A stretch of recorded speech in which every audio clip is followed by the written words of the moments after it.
In the Ayurvedic term, menopause is called Rajo Nivritti, which is stopping of bleeding. That's it.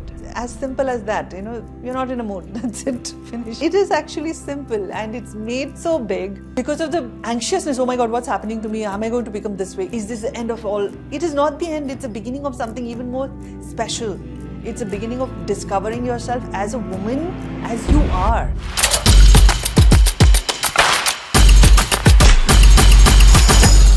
Hello and welcome. This is the Rule Breaker. The question is, what rules are we breaking? With me is Yamini Muthanna. Welcome.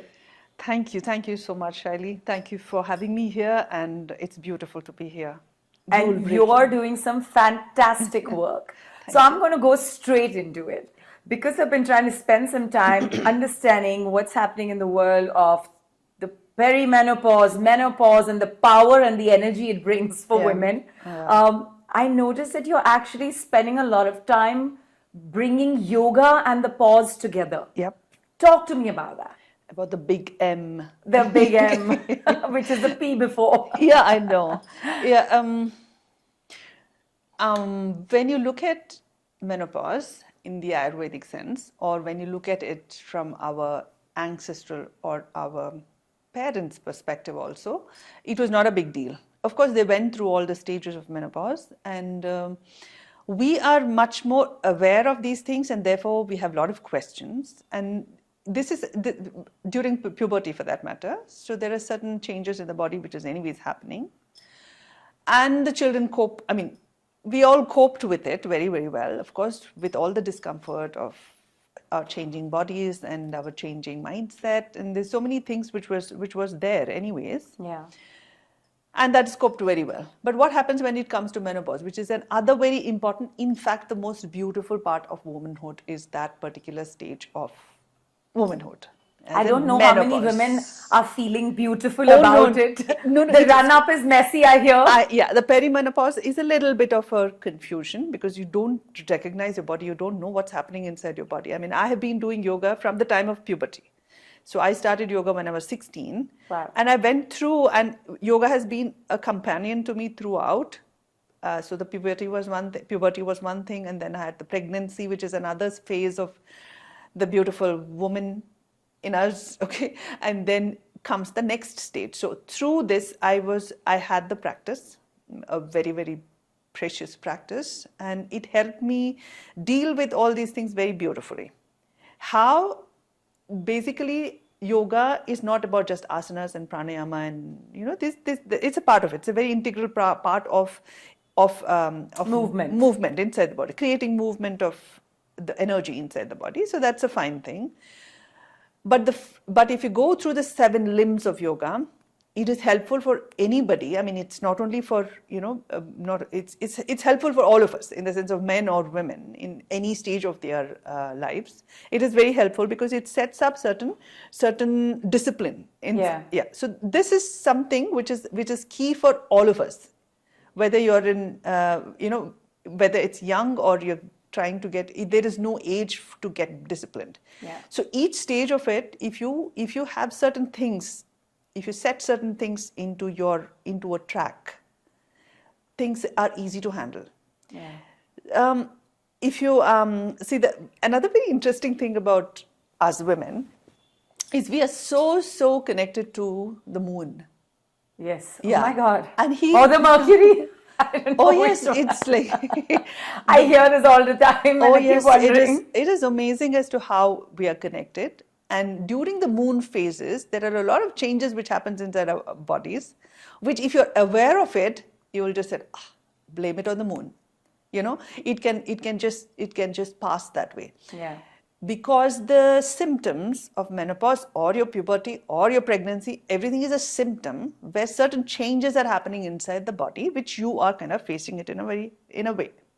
Yeah. So if you know that these symptoms are transient, it's going to pass very soon, you will be able to handle it much better. So, I hear awareness is half the battle one. Yes. And so weave that into what practice that you sort of create around the whole perimenopause and menopause story. Weave this for me and make some sense, for the skeptics who are watching this. Yeah, sure. So, in the Ayurvedic term, menopause is called Rajo Nivritti, which is stopping of bleeding. That's it. There's nothing much written about it. And with the stopping of bleeding, what happens inside the body? The uterus is, obviously, we know, I wouldn't want to go to the scientific part of it. Yes. I would like to get into the practical bit of it as to what exactly happens inside the body. In fact, our body is governed by air, the Vayu, the prana. Okay, so the prana distributes itself into 5 functions. Once you breathe in, it distributes itself into 5 functions. And we women, we have 2 more functions which adds on to it. So the 5 prana vayus are prana, apana, samana, udhana and vyana vayu. There are 5 vayus which kind of keeps moving inside the body, and that gets disrupted. That gets mightily disrupted because there is a presence of 2 more vayu which is called Prajapatya Vayu, and the other one is Sutika Vayu. And what are these? These 2 Vayu are around the uterus. I see. Even during the puberty, it comes closer to the uterus, creating that function. And they are disruptors. They're disruptors. Amazing, because Okay, and they're really moving the out. creators. They're moving out now. They're moving out, creating a dysfunction inside the prana. Okay, so this is a pranic space which I'm talking about. Along with that, what happens inside the body is something we all know what it is. It's all that. Depending on your dosha, depending on what kind of a body constitution you have. Yours is not the same as mine, because I could be a kapha, you are a pitta, or somebody else is a vata. So depending on these 3 body constitutions, there are certain changes which happens, which is never similar. So we can't have one all solution for everybody. So you need to first of all understand which is your dosha, what is your body constitution. And then the magic is sets in when you take care of your diet. That's it. So we as people and as women, we understand the term diet meaning not to eat. No. We don't think of it as how to eat right. Correct. Oh yeah, sure. So now a person who is a pitta, who's going into the stage, who is going through the perimenopause and moving into the menopausal stage, or anywhere in that gap. So a person who is pitta will kind of release most of the spices from her food. So especially there are few things which are very, very important, like the red chili is out. Okay, and there are certain foods like let's keep all the spicy food at bay, so that she doesn't see. The person who's got pitta is the one who gets Heat. gets the most hot flashes. And if she's really wanting to have something spicy, this should happen before 12 o'clock in the afternoon. Yeah. So you want to have anything during your breakfast, you can just go ahead, finish your, it's like that. And if it's a kapha person, she should avoid most of the things like the milk or the cheese and stuff like that, which kind of hers is going to be bloating. Right. Hers is more bloating and heaviness in the body, lethargy, fatigue, depression, maybe sitting all the time, So this is the kind of a person. I hope it's not cheese for me. Sorry. Okay, so it's like that. And so you get into that phase. Yeah. And if it's a vata person, she'll be much more anxious. These are the kind of symptoms. So whatever makes you, like the person who is into the this is a chapter which if we start talking about this one, I know, it just goes deep. on. But I want to zoom out a little bit, because what we lack today in India is tremendous amount of American experience with the menopause, perimenopause, etc. And we don't even recognize the fact that women in the Western world are going through this much later than the Indians are. Indian women are going through the perimenopause in their mid-30s and early 40s, they're menopausing, etc.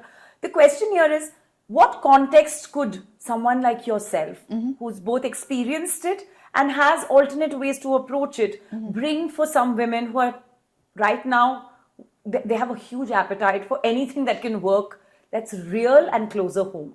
See, what happens is, when we're talking about the time of menopause and body's movement starts getting a little more lesser. So you need to start figuring out a way as to what is going to help you. It is not about, I do have a lot of students who are going through menopause, and how do we deal with it is basically trying to calm down the pranic energy inside the body with pranayamas and some very specific asanas, which really helps you, transition into your menopause and then forward from there.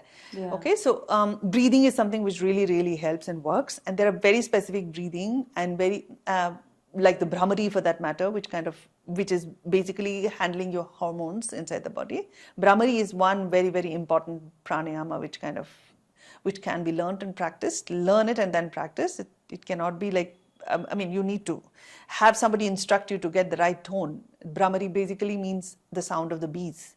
So you get the sound of the bees, try to imitate the sound of the bees coming from the hollow of your throat, which kind of triggers vibration into the thyroid. Right. And from there's a little, little movement of there is a little shift in the hormonal dysfunction, if there is anything.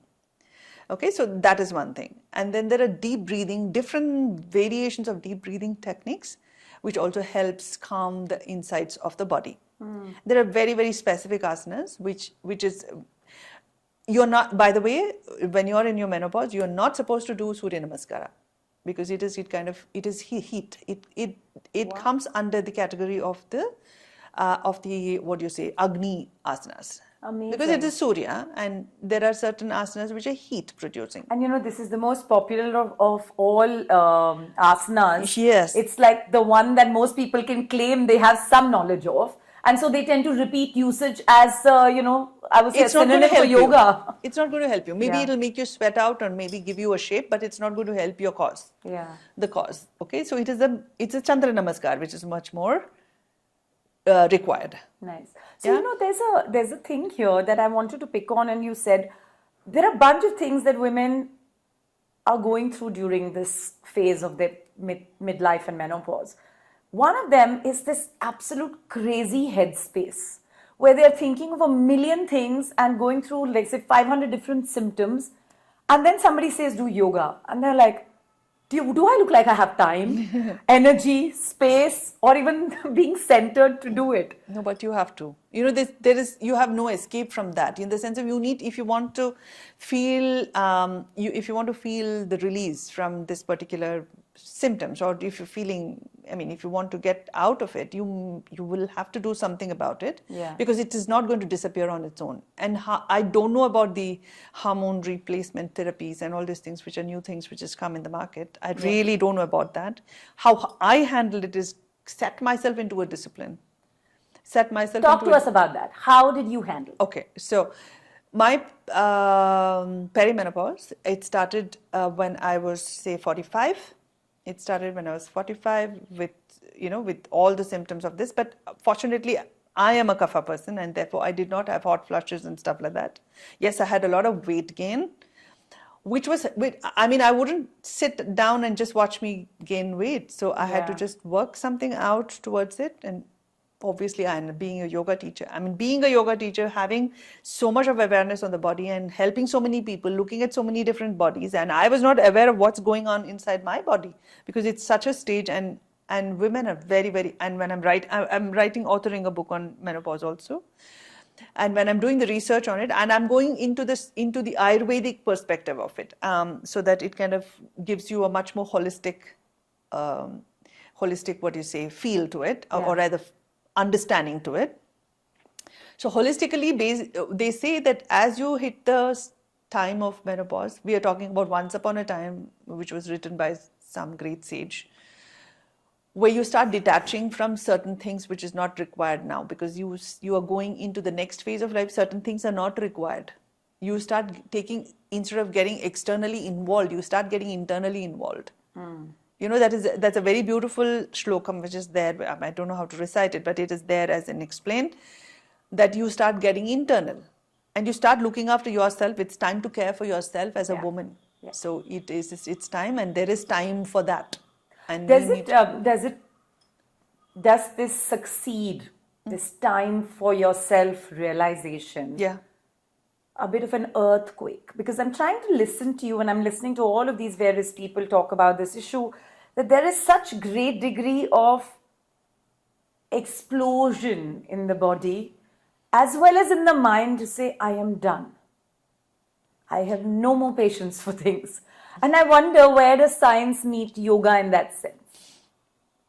Now, I'm sure yoga is a science in many ways. But of course it is. And when we are talking about yoga, we are not talking about asanas and pranayama over here. It's the mind. It is the mind. You get in to see the asanas and pranayama are handling the Annamaya kosha and the Pranamaya kosha. Well, those are the first two koshas, which is very obvious, and fine, we'll do it. It gives us, look, you can see it, feel it, do it. But when you get into Manomaya kosha, it is required that you start channelizing yourself much more.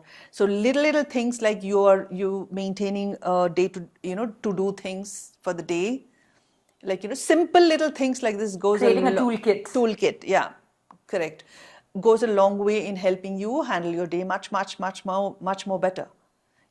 Planning your menu in the kitchen, maybe that's another important thing. Whatever is fine, whatever is in the fridge, that's what we eat. Actually, whatever is in the fridge, whatever you eat that way is not going to digest for us anymore.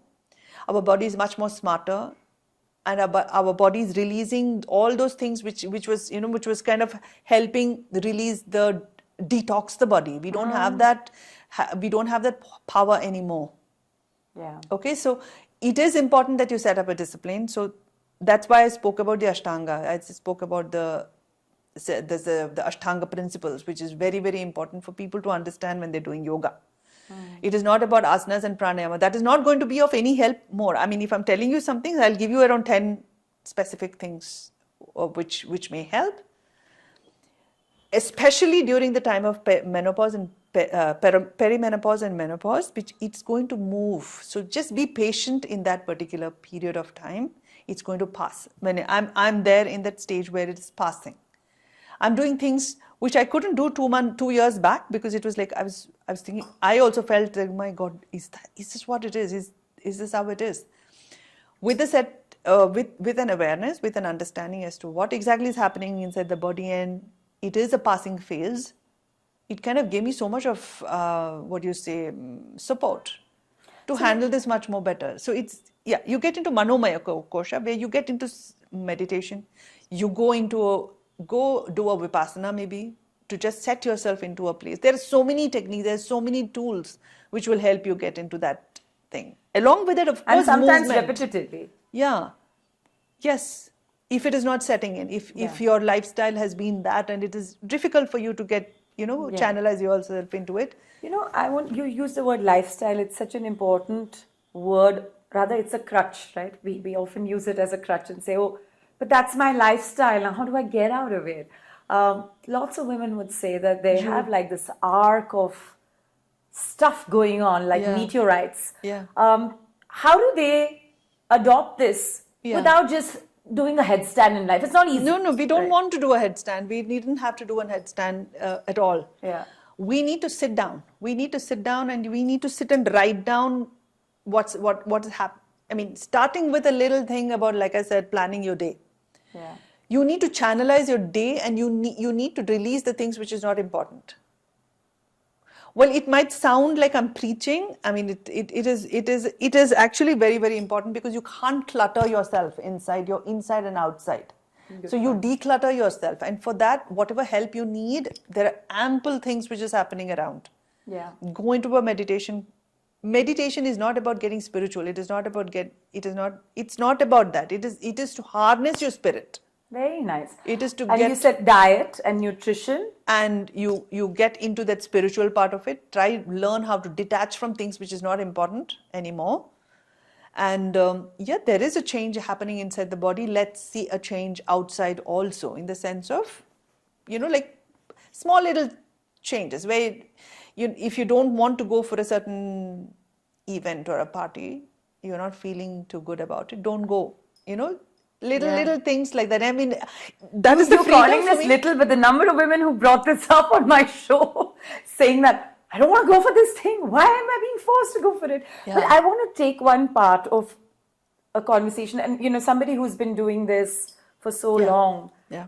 I want you to tell me, since you're writing a book on menopause, Ayurveda, and yoga, what happens to women going through hormonal changes and their pleasure. There is so much conversation about libido drop, but there's also medical science to say libido needn't drop. So, because sometimes we confuse aging and menopause. So, I just want the Yamini perspective on, on that. pleasure. On pleasure. Yeah. Okay. So, well, there is a drop because you're not producing estrogen anymore. And there is a whole lot of things which is happening because of the estrogen not being there. There are a whole lot of things which is happening, the dryness especially, which is not creating that lubricant inside your body. And with all that happening inside your body, there is a drop for sure, but it is going to come back. And it comes back, and the drop is in phases. So when there is a drop, there is a drop. Just take a break. That's it. It's as simple as that. You're not in a mood. That's it. Finished.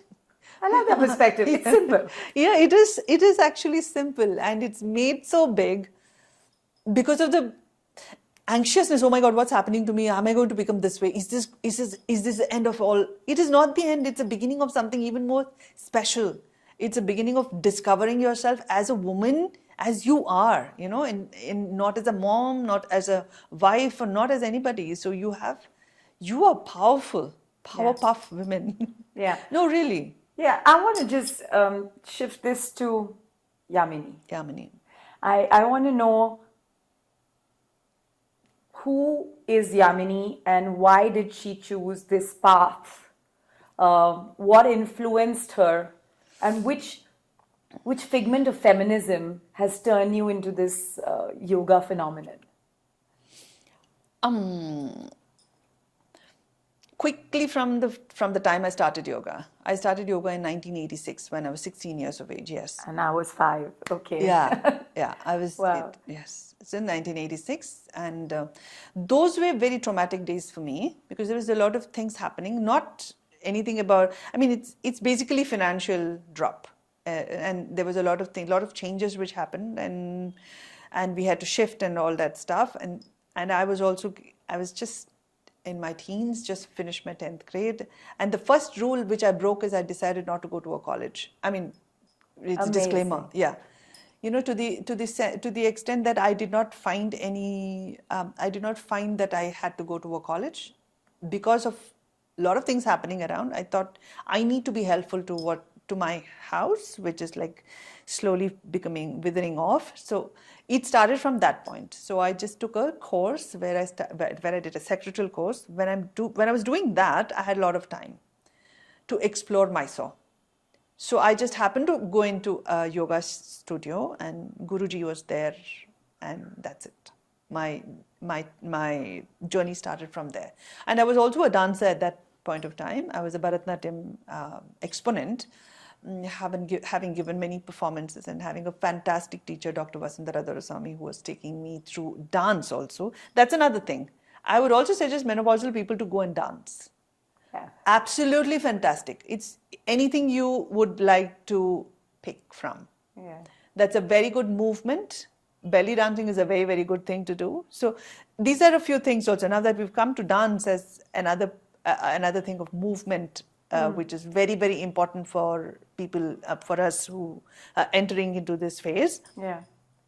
Dancing is another very beautiful thing. So I was a dancer then, and then of course these two went hand in hand. Yeah.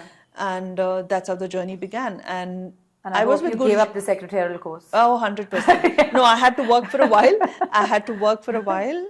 No, I completed the secretarial course. I did work as a secretary. For almost 12 to 15 years I worked, and then in the meantime I was doing my yoga, and dance was something which is going hand in hand in spite of everything else.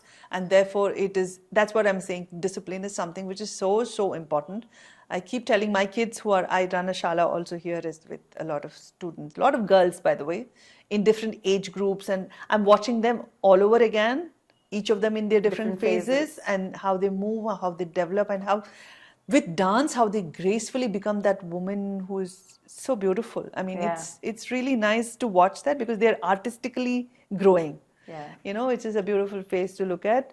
And once again, I say that it is a transient. It is moving, and it'll keep moving. So you needn't have to worry about so much. And we've heard little complaints with your girlfriends. We can just talk about it. But it is something not to worry about. Okay, It is there are two things I want to ask you before I wrap up. You said girlfriends. The power of sisterhood in this phase. I want you to talk about that. Yeah, it is. It is a very important phase. It's nice to, like, gossip about menopause. So does Yamini went?